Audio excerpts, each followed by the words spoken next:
Le but de l'application de cette vidéo est de montrer comment intégrer une application Power Apps dans un Teams. Pour cela, on va créer un Teams dédié à cette application et une Power Apps qui va gérer des demandes d'absence des collaborateurs avec une validation de ces absences avant publication. Donc pour cela, dans un premier temps, on va créer une équipe de zéro qui va être une équipe privée pour les besoins du test. On va l'appeler absence puisqu'elle ne servira qu'à ça.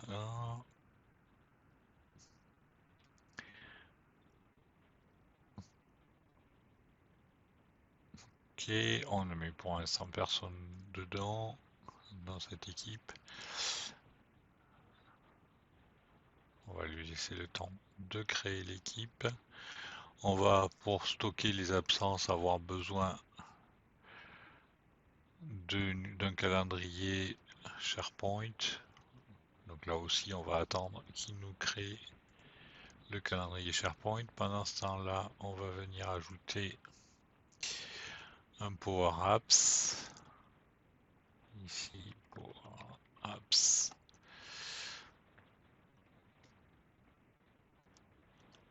Si tu veux bien me trouver les Power Apps.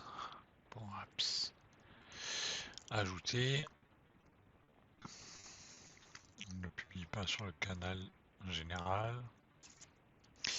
Et on va créer une nouvelle application. Donc il nous crée un petit onglet à gauche pour Apps et il prend quelques minutes pour créer l'environnement de travail avec une base de données CDS et tout l'environnement qui va avec.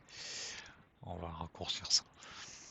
Voilà, il vient de me dire qu'il a créé l'environnement. Pendant qu'il termine l'environnement, il m'a créé aussi mon SharePoint du Teams. Donc je voulais aller dans SharePoint. Quand il va me répondre. Voilà, dans SharePoint. Voilà. Je vais dans le contenu du site. C'est le SharePoint qui est associé au Teams Absence. Et je vais ajouter une application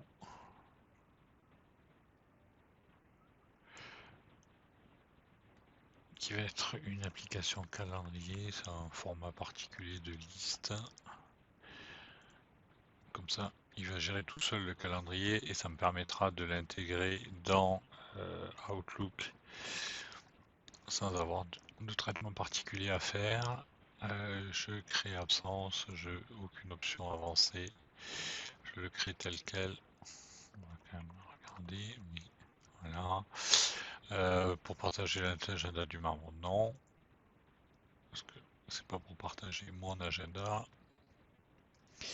Voilà, il m'a créé un calendrier par défaut.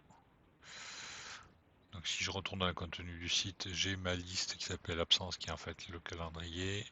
Et je vais aller dans les paramètres pour pouvoir rajouter quelques informations. Alors dans un premier temps, je vais modifier les catégories d'absence. On va simplifier tout ça. On va dire vacances, jours fériés, pourquoi pas, arrêt maladie. On pourrait rajouter, je sais pas, un congé maternité, etc., etc. Enfant malade, selon ce qui est possible dans la société comme catégorie d'absence hors travail, formation aussi par exemple. Parce qu'on est absent du bureau, mais c'est pas forcément un jour de congé, tout comme les arrêts maladie, un jour de congé. Voilà, donc j'ai personnalisé mes catégories. Ce que je vais faire aussi, c'est rajouter. Donc là, comme j'ai un calendrier, j'ai déjà les heures de début, les heures de fin, la personne qui est, mais je vais mettre une validation. Donc validé par exemple, qui va être une personne. qui va valider ça. Donc une personne n'est pas en groupe. La colonne n'a pas besoin de contenir des données puisqu'au départ c'est pas encore validé, donc il n'y aura rien. Donc on a créé valide départ. On va créer de la même façon une sauvegarde de la date et de l'heure à laquelle ça a été créé. Par défaut, on va mettre la date du jour. Non, on va rien mettre, pardon, et on va mettre date et heure.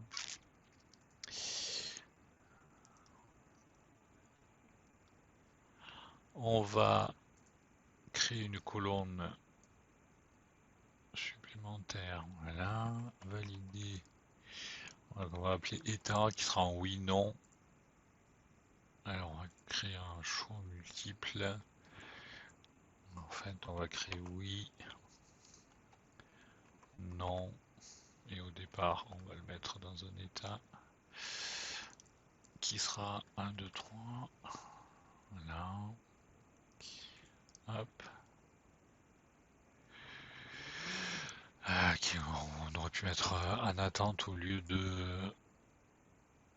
des tirets, mais bon, c'est pareil. Et puis on va créer un commentaire pour le valideur qui va avoir le droit de mettre plusieurs lignes de texte pour expliquer son acceptation ou son refus.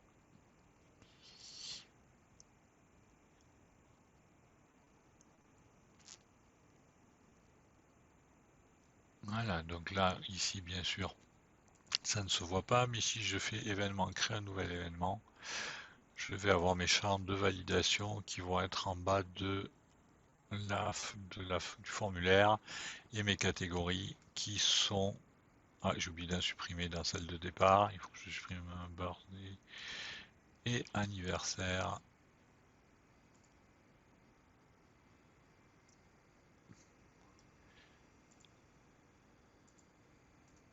Allez, paramètres.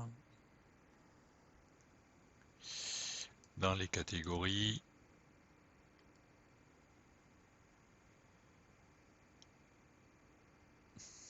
ici, birthday et anniversaire qui était d'origine que j'ai oublié de supprimer, que je supprime tout de suite. Donc maintenant, j'ai mon calendrier dans lequel je pourrais stocker les données. Donc c'est bon de ce côté-là. Ensuite, si je reviens là, je vais enlever le wiki qui ne sera pas utilisé ici. Ah oui, puisqu'il faut qu'il le crée d'abord. Maintenant, je peux le supprimer. Voilà. Juste être parfois un peu patient. Et donc là, je vais lui dire que je veux une pour apps. Il a créé l'environnement, etc. Donc elle y est peut-être. On va vérifier si elle y est, absence ou pas.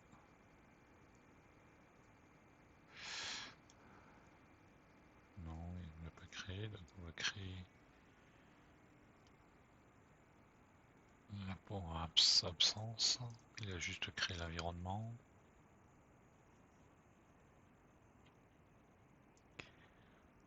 Alors ça peut être long. Donc on va créer l'application qui va s'appeler absence et on fait enregistrer.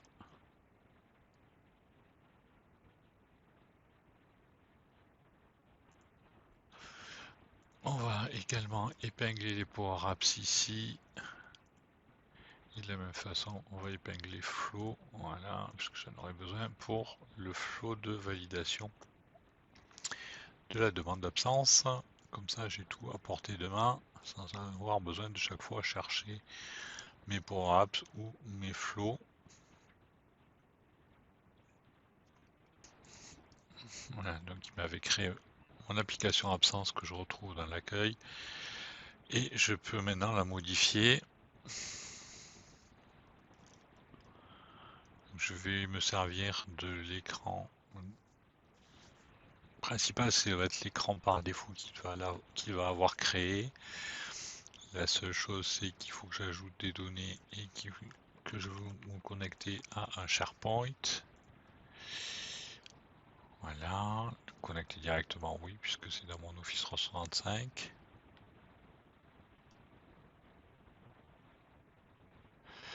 Ok. Donc il connaît pas mon SharePoint, mais je peux lui donner le lien direct ici. S'il veut bien. Ah oui, c'est parce qu'il faut que je vire ça, pardon. Non, il veut pas. Ah oui, pardon, c'est moi qui ne mets pas au bon endroit. Il faut que je le mette ici. Voilà. Alors c'est une liste un peu particulière, comme je le disais, parce que c'est un calendrier. Donc il le voit pas en tant que liste directement, mais on peut dire que je veux prendre une liste personnalisée et taper son nom de la liste SharePoint. Et là, elle apparaît correctement ici. Voilà. Donc maintenant je reviens sur mon écran. Ici je vais faire afficher dans un premier temps toutes les absences.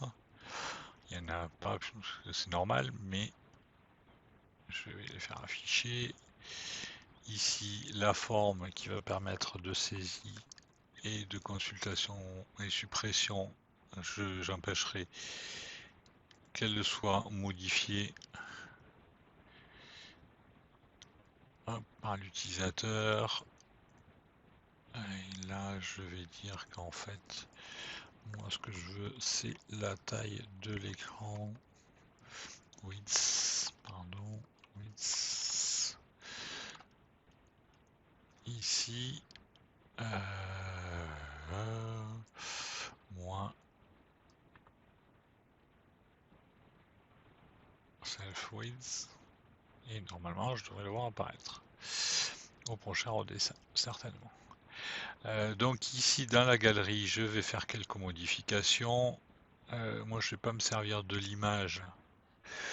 À la place, je vais mettre une icône. Voilà, icône ajoutée. Pourquoi ça s'appelle icône ajoutée alors qu'on peut prendre n'importe quelle icône ajoutée par défaut. Pour l'instant, je laisse Pencil par défaut. Et je vais mettre mes deux textes en fonction de cette icône là. Je prends le nom de l'icône et je dis que mes deux textes qui apparaîtront seront à droite de l'icône en question et ils vont avoir comme largeur la largeur de la galerie, donc le parent width, moins leur position en X, point X. Et comme ça, ils auront toute la largeur possible, moins l'icône dans la case. Ensuite, ici, je vais mettre comme texte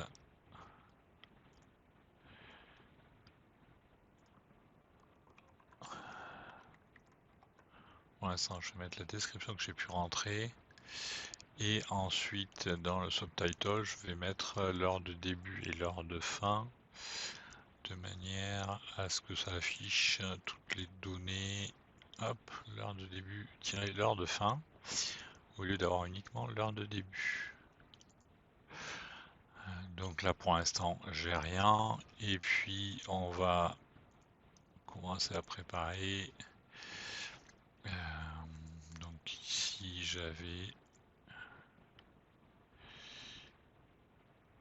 comme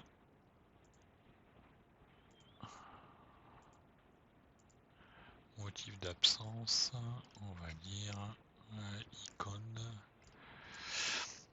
switch.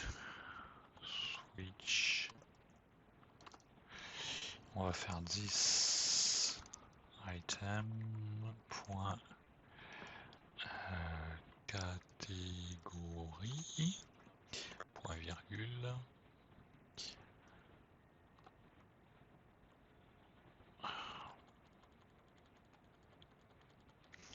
J'ai l'habitude de la version complète et pas la version intégrée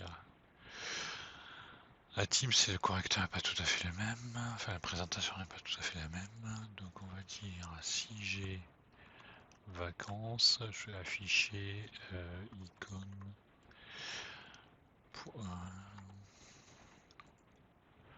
point airplane, petit avion. Et comme je n'ai pas envie de refaire 500 fois la même ligne, je vais coller ça. Je vais dérouler un petit peu, voilà. Donc on avait vacances, on avait jours fériés. On avait lundi. Alors bien sûr, il faut que là soit exactement la même, le même mot, ou suite de mots, par exemple pour jour férié. Il faut que ce soit la même chose avec la même syntaxe, y compris majuscules et minuscules. On avait enfant malade et enfin on avait formation. Voilà. Qui me permettent comme ça d'avoir des icônes différentes. Alors pour l'instant elles ont toutes la même icône. Jour férié, on va dire que c'est un calendrier. Il y a une date de calendrier. Maladie, on va dire que c'est quelqu'un qui est triste comme icône. Maternité, j'en ai pas particulièrement. On va prendre plein de photos de l'enfant. Et puis enfant malade, on va mettre juste un emoji. Et puis pour la formation, on va mettre un point d'exclamation.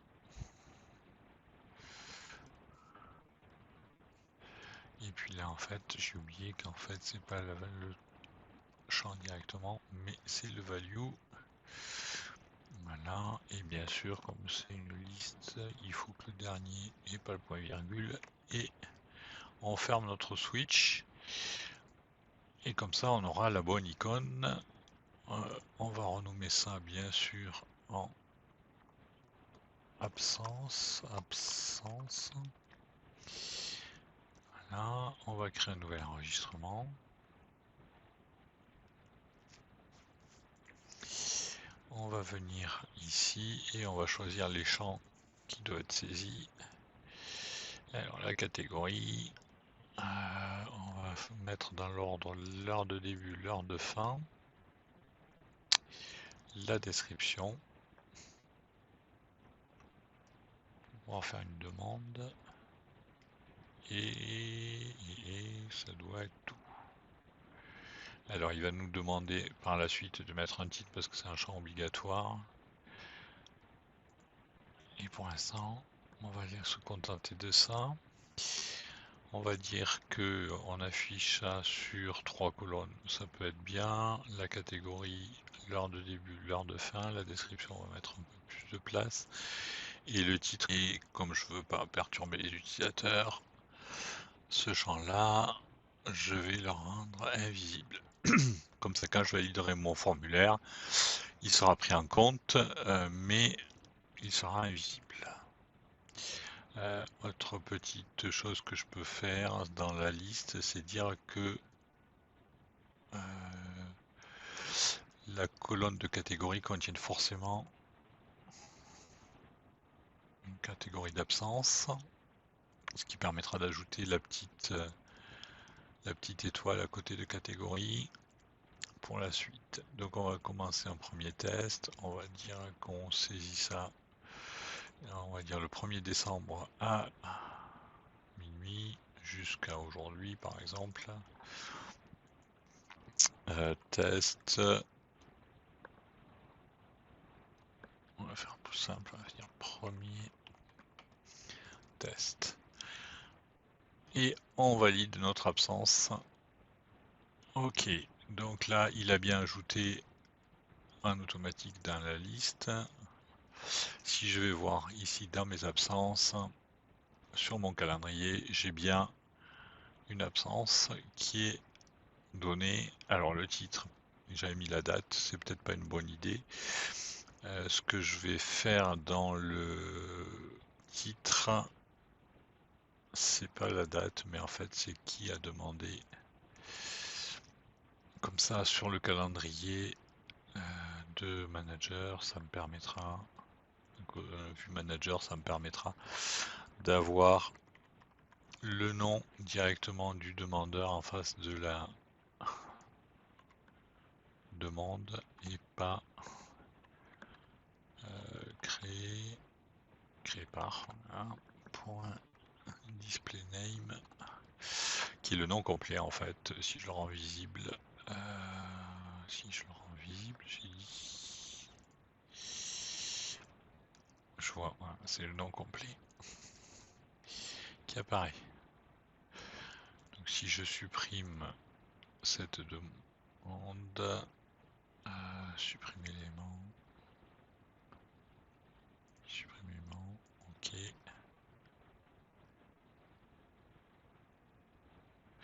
Voilà, donc ici je vais recréer. Alors là, la liste n'est pas mise à jour puisque je n'ai pas lancé de refresh. Et elle se fera quand j'aurai ressaisi et qui reconstruira la liste. Hop. Premier test. On fait la même chose. Hop. Une entrée est obligatoire. Ah, j'ai dû oublier quelque chose sur le champ titre. Et user qui non par défaut et point full name. Voilà. Enregistrer ça. Et donc maintenant, aperçu. Je vais recacher mon titre. Affiche un aperçu. Maintenant, si je valide ça, il me l'affiche bien. Alors pour l'instant, alors SharePoint et les listes SharePoint ne sont pas toujours remises à jour instantanément dans les Power Apps. Donc ce qu'on peut faire, c'est rajouter hop, une icône qu'on va mettre dans la barre ici. Elle va faire hauteur 60, 50, on va faire hauteur aussi. Et on va faire un recharger. Et on va lui dire de rafraîchir la liste qui s'appelle absence. Voilà. Ah, j'ai mes demandes de congés qui sont si là aussi je rafraîchis ma page, qui sont visibles. Voilà. Et comme on a un premier jet de l'application, on l'enregistre, on la publie. Suivant. On l'enregistre et on ferme. Il proposait que le canal général puisqu'il n'y a qu'un canal qui s'appelle général dans cette équipe là. S'il y avait plusieurs canaux pour ce Teams là, il m'aurait affiché la liste des canaux et j'aurais pu dire à quel canal je l'associais. Maintenant, je peux venir dire ici que je mets un onglet vers l'application absence. Voilà, il m'affiche la même chose. Je peux réduire le tiroir de gauche pour l'avoir en plein écran sans aucun problème. Et donc j'ai bien le premier congé que j'ai posé. Alors bien sûr, entre temps, il change la mise en page. Donc on va augmenter la taille de catégorie, que ce soit un peu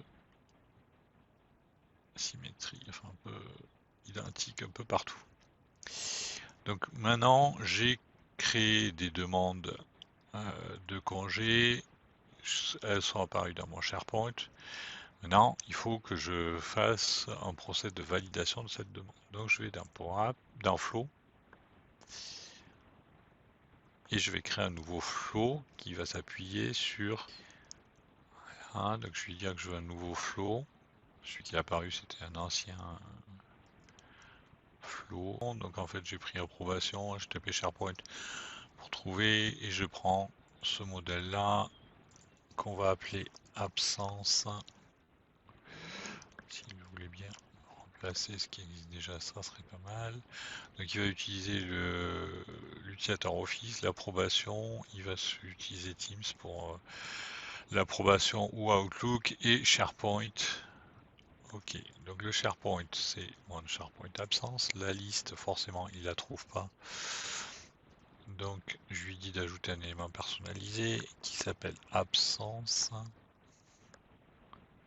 Ok. L'approbation est affectée à, pour l'instant, je vais mettre une adresse en dur. Et je vais créer le flux. Donc il m'a créé mon flux par défaut. Donc si je viens dans Home, je dois avoir absence que je peux modifier ici.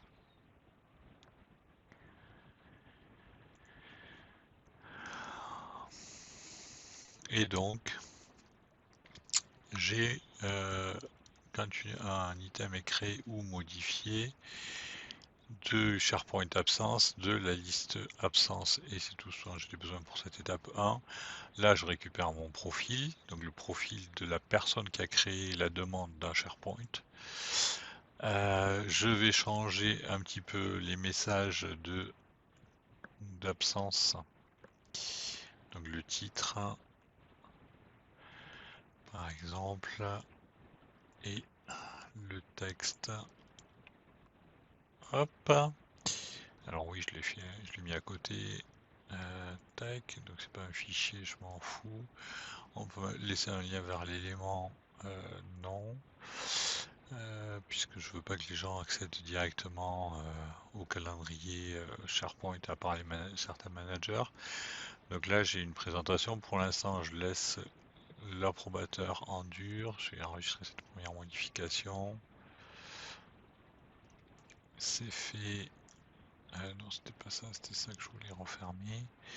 Et donc ensuite, donc s'il y a une erreur ici, si la création de l'approbation fonctionne, on passe sur la branche Apply to Each.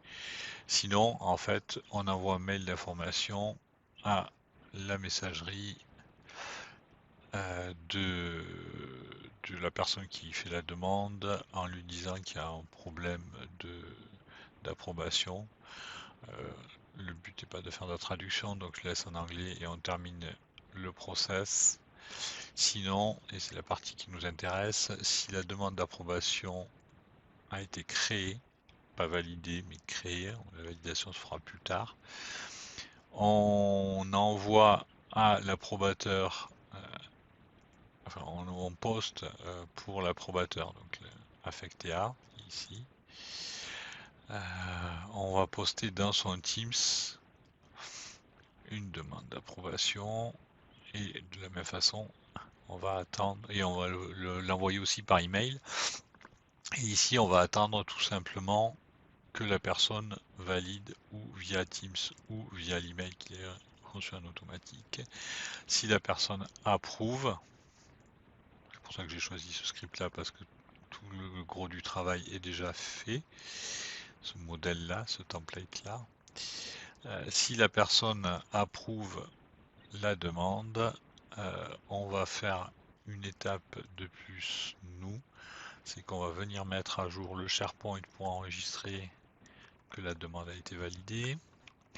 Donc on cherche le connecteur SharePoint, voilà, et on fait mettre à jour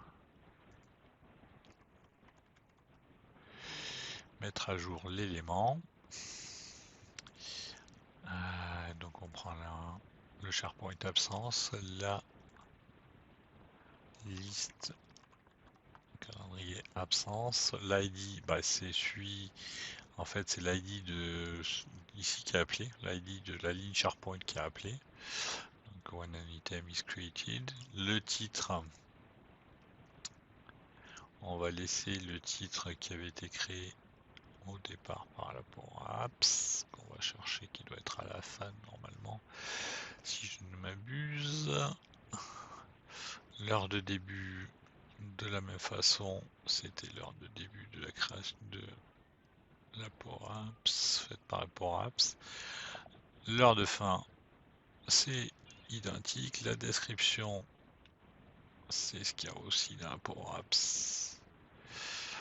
A, B, C, D. Alors, c'est pas toujours trié dans l'ordre alphabétique. Donc, il faut que je retrouve description là-dedans. Ça fait partie des choses qui sont intégrées dans une entrée calendrier. Par contre, pour l'instant, on n'a pas d'autres éléments. Voilà, la catégorie, c'est ça que je voulais rentrer. Donc c'est une valeur personnalisée. Là aussi, on va chercher ce qui provient, la catégorie qui provient du départ pour pas qu'elle soit oblitérée par une modification. Ici, on est dans le cas où ça a été approuvé. Donc, on va aller chercher le nom de l'approbateur. Voilà, je passe à côté. Le, c'est la date de réponse. Voilà. L'état, on a dit qu'il avait dit oui. Le commentaire, c'est le commentaire de l'approval. Donc je dois avoir réponse, commentaire. Voilà, et donc là j'ai toutes mes informations. Je vais enregistrer ça. Je vais faire une petite modif dans l'ordre parce que je préfère que l'élément soit mis à jour d'abord. Je vais le copier pour pas avoir à refaire exactement la même chose. Je vais le coller, je vais inverser pour que ce soit explicite. Ici, je vais mettre accepter et ici refuser. Et bien sûr, il ne faut pas que je fasse exactement la même mise à jour. Il faut que ici, je dise non, ça n'a pas été accepté.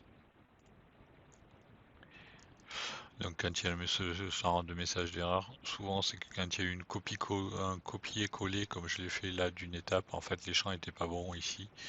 En remettant les champs corrects qui viennent de l'approbation et pas de la demande du départ, ça devrait corriger. Voilà, là c'est des warnings, donc ça a peu d'importance. Moi je sais que c'est dans un apply to each qui devrait correspondre. Donc je reviens en arrière. Et pour tester, je vais créer un nouvel enregistrement. Je vais dire que c'est un jour férié pour une fois. On va dire que c'est le 25 décembre. Le 25 décembre à minuit. Et puis en description, on va mettre Noël. Et j'enregistre. Donc en fait, comme j'ai un jour férié, c'est une icône différente. Ça a fonctionné. Et si je vais dans mon flow ici et que je regarde si quelque chose se produit, normalement il faut quelques secondes pour que ça apparaisse. Voilà, il est apparu. Ma demande est en cours pour Noël. Et donc il est en train de créer la demande d'approbation. Voilà, il me dit qu'il m'a envoyé une carte. Donc je retrouve ma demande, ma validation. Alors c'est moi qui fais le demandeur et le manager ici dans le Teams. Et je retrouve également dans ma boîte courriel de ce compte-là et je peux valider ou refuser depuis n'importe quel emplacement. Je vais faire depuis Teams ici. Et je vais approuver la demande et je vais dire OK. De toute façon, j'ai pas le choix. Noël, c'est un jour férié et donc là, il m'informe à moi en tant que demandeur que il y a une carte qui a été envoyée. Et donc si je reviens sur mon flow ici, je vois bien que toutes les étapes sont faites. Et si je vais dans le détail de la condition, j'ai bien l'acceptation, donc le SharePoint qui a été mis à jour. Hop, valider OK et état oui. Le OK était mon commentaire. Il a fait sa mise à jour et derrière il a posté une carte au demandeur en lui disant Patrick a accepté votre demande. Donc j'ai fait quelques modifications sur l'application pour améliorer la lisibilité. J'ai mis un petit cercle derrière l'icône qui est le cercle ici avec une couleur qui permet de savoir si c'est l'état validé de la demande, auquel cas on l'affiche en vert, pour Noël et grippe. Si c'est refusé, la demande a été refusée, je l'affiche en rouge en priorité, c'est le cas des vacances, et en gris, ce qui reste, c'est ce qui n'a pas encore été ni validé ni refusé, ce qui est en attente de décision par le responsable. De la même façon, j'ai ajouté aussi les lignes de validation pour les afficher. Il reste un peu de travail à faire sur ces éléments-là pour rendre les choses un peu plus lisibles. Par exemple, ici où c'est du texte HTML et pas du texte classique, on va changer le type de contrôle et puis on va faire afficher c'est validé uniquement après la création et pas sur l'ajout. HTML, comme je le disais, c'est pas du texte classique, c'est du HTML. Donc par défaut, on a un champ qui est ici, qui s'appelle DataCardValue6. À la place de ça, on va venir mettre un contrôle HTML. Donc je crois que c'est HTML, voilà. Donc on met un texte HTML. Bien sûr, il s'affiche par défaut n'importe comment. Donc on va aller très rapidement prendre le X, c'est 24, le Y, c'est ça. Hop. Donc on va mettre les mêmes propriétés d'affichage, de position et de taille que l'existant. Le width, c'est que parentaux, ils ont un 48. Et la hauteur, c'est 32. Le width et la hauteur, j'ai dit 32. Les paddings sont pas définis ici. Voilà, donc j'ai un texte dans HTML texte ici. Voilà. Hop. Et ça, maintenant je vais pouvoir, pardon, supprimer le champ. Et à la place, oh non mais celui-là, avec ce nom-là, de manière à ce qu'il corresponde à certains critères. Et ici,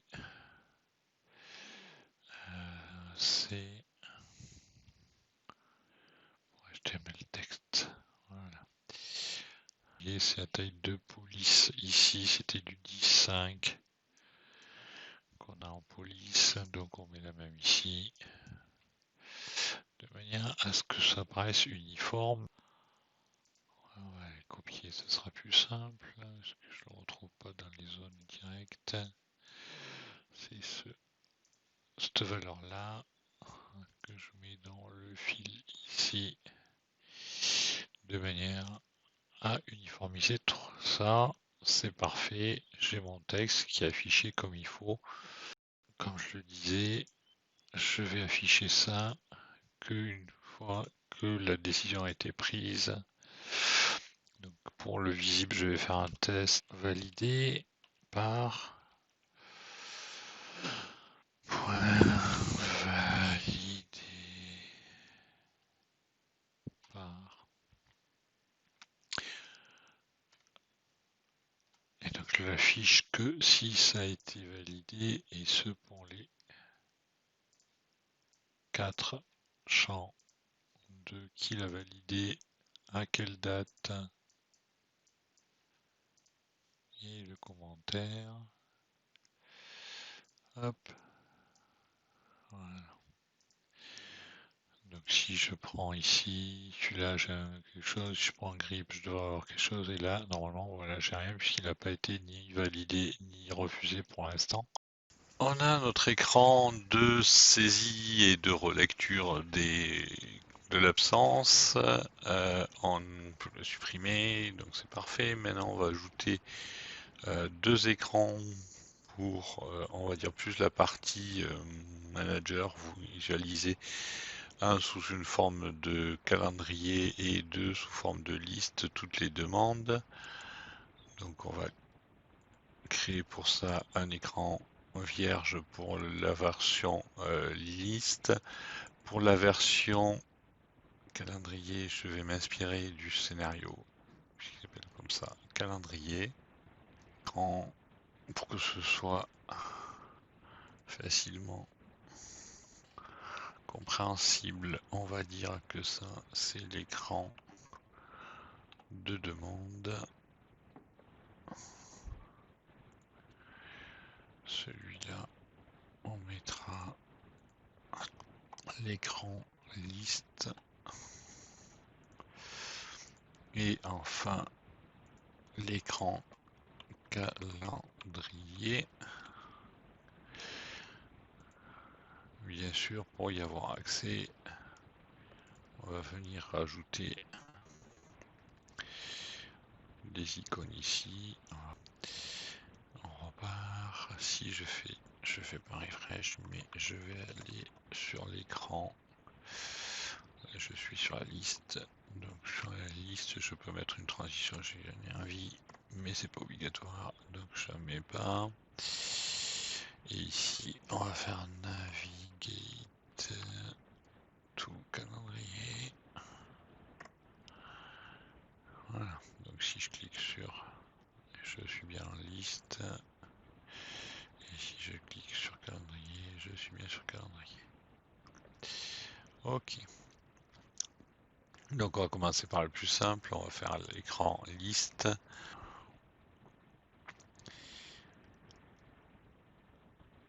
Donc ici je vais créer une collection qui s'appelle liste absence. Ça je vais les mettre dans une galerie. Voilà, hop.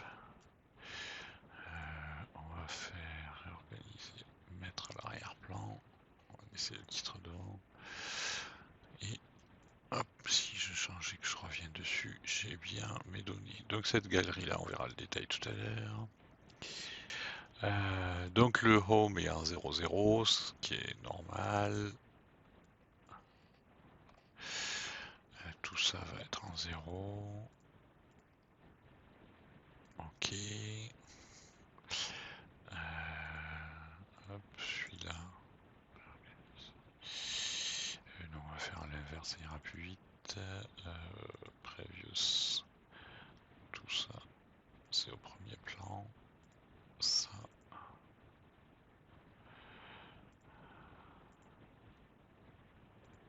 Ok. Et le refresh, c'est le dernier de ma liste. Voilà.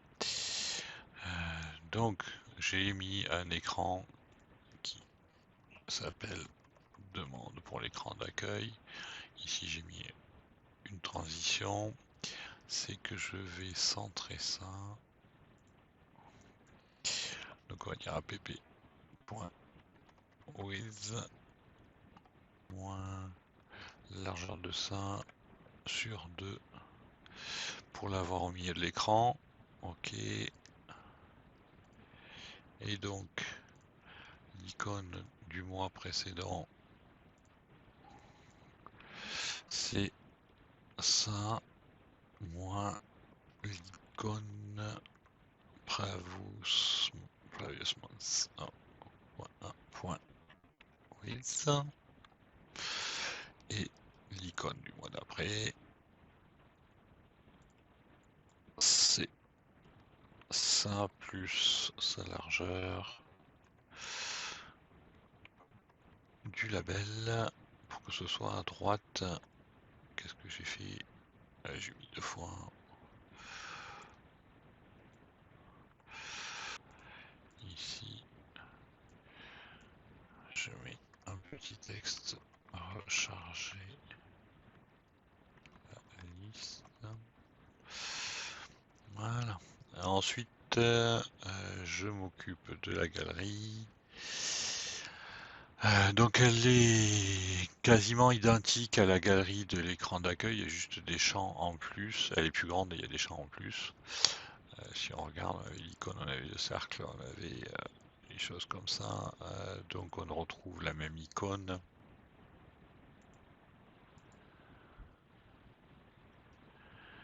Ok, donc ma liste, l'icône, c'est exactement la même chose que tout à l'heure. L'icône est fonction du type de la catégorie de jour d'absence. Le cercle qui est autour, derrière, en fond, se remplit en fonction de la validation ou non de l'absence. J'ai un rectangle ici pour mettre en relief la partie validation. Et ça, c'est le rectangle qui dessine tout l'élément. Et comme c'est filtré, on voit que ce qui est validé et pas l'ensemble des données saisies partout. On a le titre qui est en fait la personne qui a demandé. On a l'heure de début et l'heure de fin de l'absence. On a la description qu'a rentré le demandeur.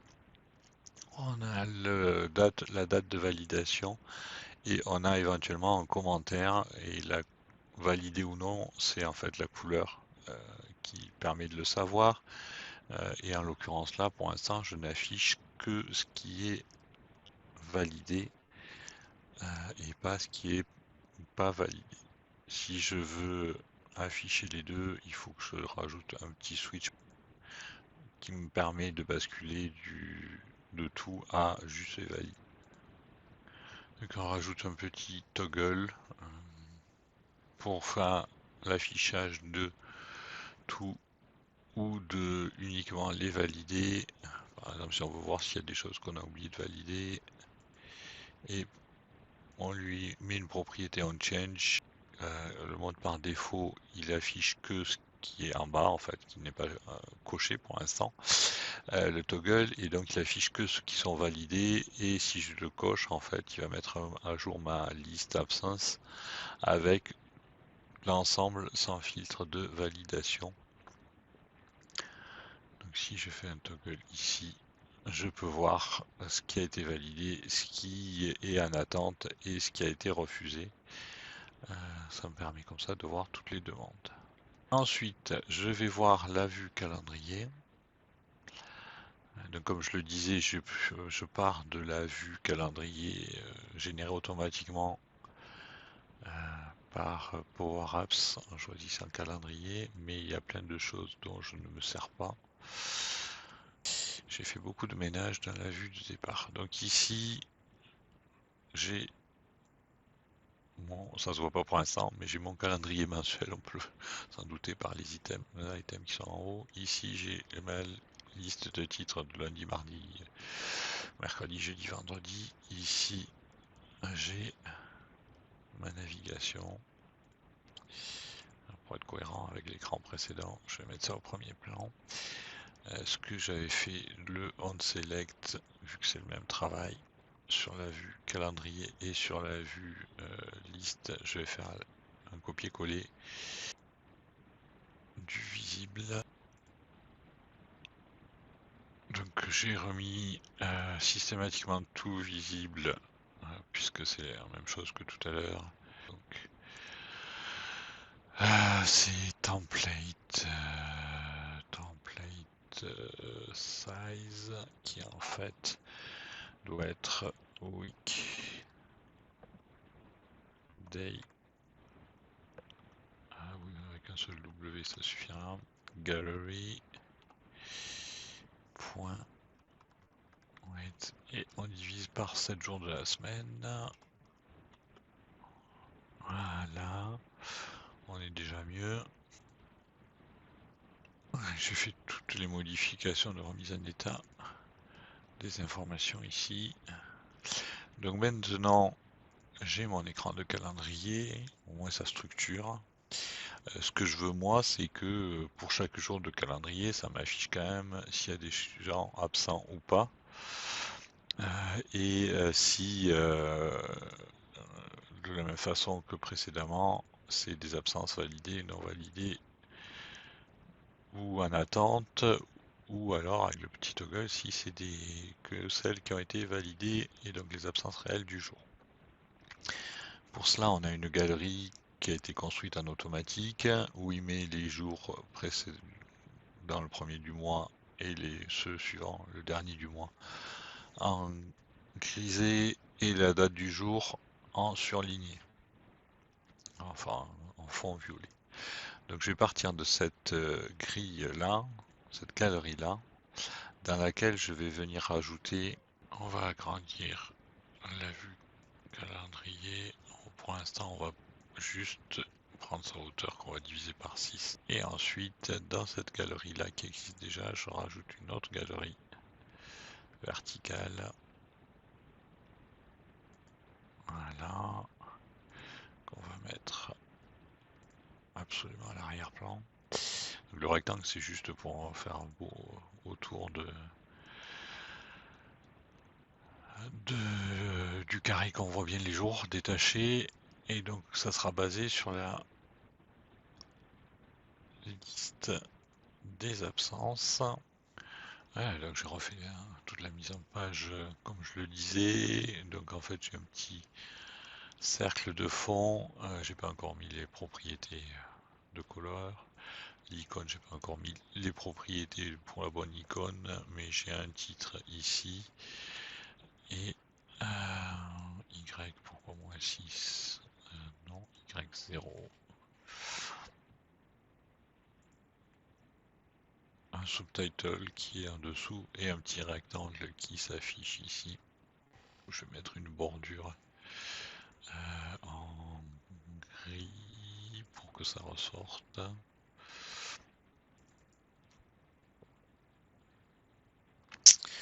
Voilà, donc ensuite on va aller bêtement recopier sur l'icône le switch de type d'icône.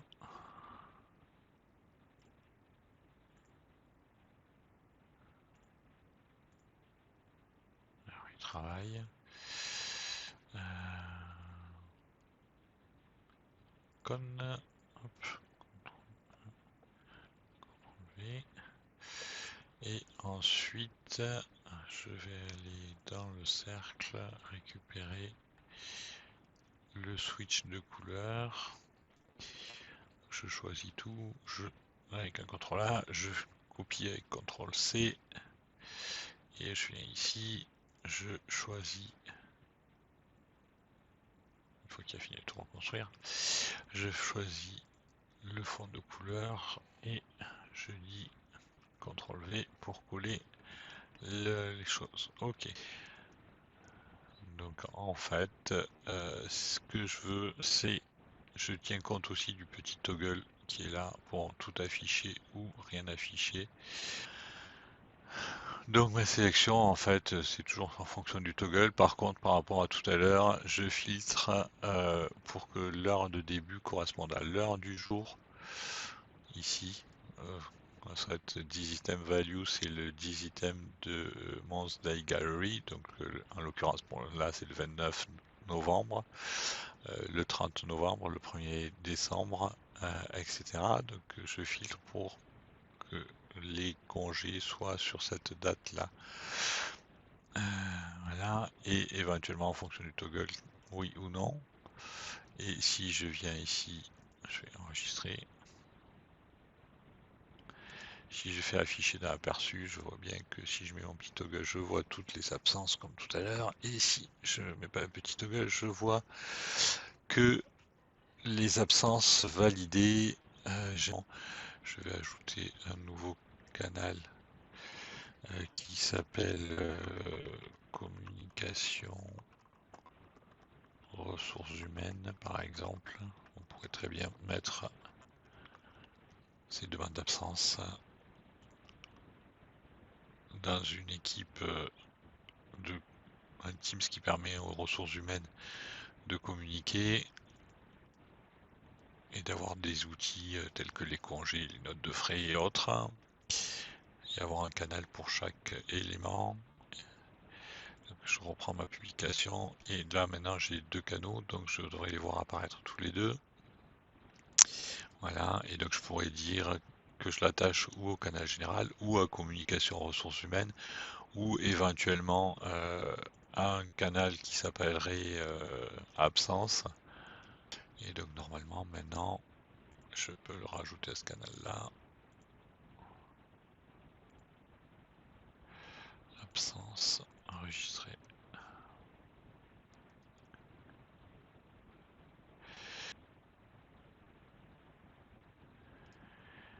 Et enfin, dernier élément qu'on peut rajouter, c'est que par exemple, quand je suis ici, je vais voir toutes les absences de tout le monde et pas uniquement les miennes, ce qui peut être gênant si on voit les absences de d'autres personnes. Déjà, la liste va être très très longue ici.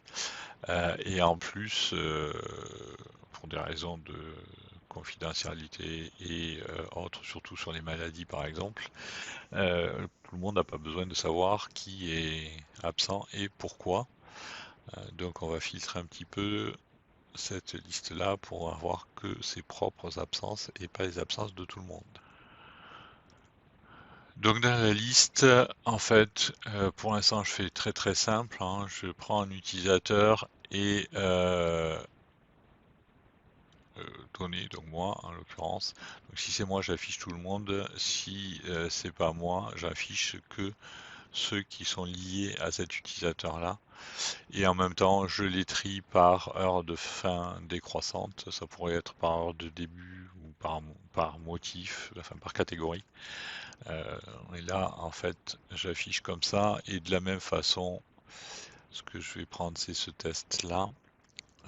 De la même façon, par exemple, je peux filtrer que les vues écran et listes ne sont visibles que si je suis entre guillemets un administrateur, donc si je fais partie des gens autorisés. Les autres utilisateurs ne verront pas l'icône liste et l'icône calendrier